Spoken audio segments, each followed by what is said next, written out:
Good morning guys, in front of me is Realme 12 Pro and let me show you how to clear browsing data.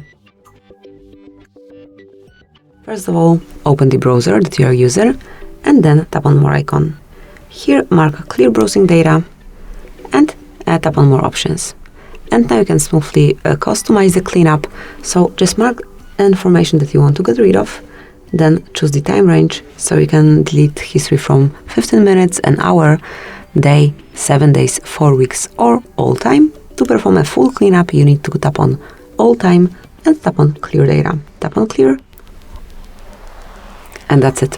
From now on, history disappeared and also the passwords, all the data that you marked, and you can create everything from scratch. Thank you for watching. Please subscribe our channel and leave the thumbs up.